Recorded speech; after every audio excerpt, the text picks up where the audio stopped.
1917. The War Through Media. 1917 begins with World War I raging on, a war already greater and more horrifying than any other ever experienced on the planet. Millions have already died in the 2 years of fighting, civilians and soldiers alike, and the war has become a war of attrition. Whoever survives wins. As 1917 was the year that changed the war the most, and the war was an event that changed the world. 1917 is a year that changed the world. Going into 1917, Europe was in a state of disarray. On the Western Front, the German and French line was halted, locked in trench warfare, with neither side advancing more than a couple meters per month. The Germans were also fighting on the Eastern Front, waging a brutal war against the Russians. The Russians suffered heavy casualties, and Tsar Nicholas II was forced to abdicate in March. Following that, Russian soldiers began to abandon the front line. In April, the United States declared war on Germany following provocation by U-boat attacks on U.S. merchant ships. The rest of the year saw British and French forces amass massive casualties, almost matched by those of Germany. In December, Russia signed an armistice with the Germans and left the war, allowing the Germans to focus all their power on the Western Front. As millions of soldiers rushed to their deaths, the media, literature, and art of the time all revolved around the war, either supporting it with nationalistic and capitalistic propaganda, or rebuking it with humanistic pathos. Corporations manipulated the patriotic surge from the public for their own profit.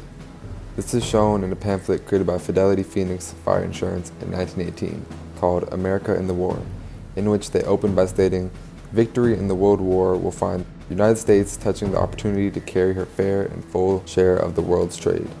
To grasp that opportunity, the nation must be prepared in all things, shipping, banking, and insurance particularly." It's interesting to note how the pamphlet is very open about the opportunity that the war will bring, saying that it is a great opportunity for the United States to gain a lot, without mentioning at all the death that comes with the war. They also are very clear to state how an important aspect of victory happens to be insurance, which is also the very thing that they are selling.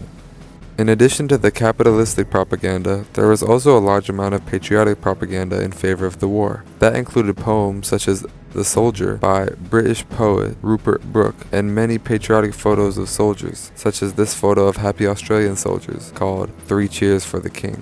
These photos and poems were used to rally public opinion and create a sense of national pride. This national pride translated into civilians doing more to help their nation win the war. The other side of the war was mainly depicted in art, be it literature, photography, or poetry. War poets became quite popular as their gruesome depictions of the war through eloquent words clutched the attention of the public. One famous war poet was Wilfred Owen, a British soldier who, through the years of 1915 to 1918, fought in France, where he tragically passed away before the war's ending. During his time on the front, however, he wrote many poems and letters, most of which were published posthumously in 1920. His most famous poem, Dulce et decorum est, depicted the graphic horror of war.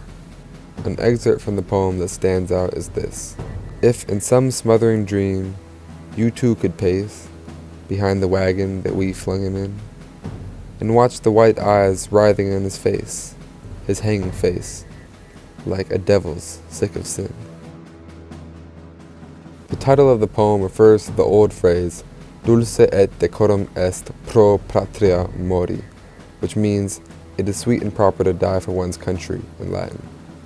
Owen refers to this phrase as the old lie, as he points out that, after experiencing all the horrors of war, it is far from sweet to die for one's country.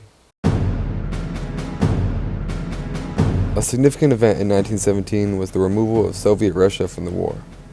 Having suffered horrific casualties on the Eastern Front, they eventually agreed to an armistice with Germany, sacrificing a lot of land in return for peace.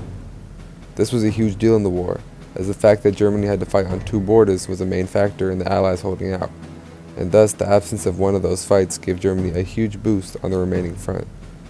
That boost was eventually stymied by the entry of the US in the war, but the removal of Russia was a turning point, as it set the stage for the final showdown. As stated before, Russia suffered greatly from the war and wanted to get out of it. Therefore, media surrounding Russia and the war was awfully bleak. This is apparent in the 1917 photo titled 30,000 Soldiers Marching Towards the Winter Palace. As you can see, it's a very bleak photo, with the Russian soldiers dejectedly marching back to the palace as some higher-up officials watch on. Given the wintry nature of the photo, this most likely took place right as the armistice was signed, a true sign of defeat for the once great Russian army. History repeats itself. Therefore, it is important to learn from it. It is insightful to look back on primary sources of the time of World War I and see the contrasting opinions on the war, as it prompts me to compare them with the primary sources being created today. Opinions are strongly polarized, especially on violent political topics, and it is interesting to see when people choose to ignore the humanity of a situation and instead promote nationalistic ideals.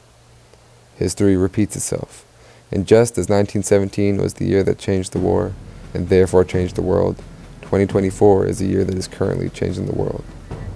Who knows what will be written in the history books about our current day? Let's be aware of the past, as to not repeat it.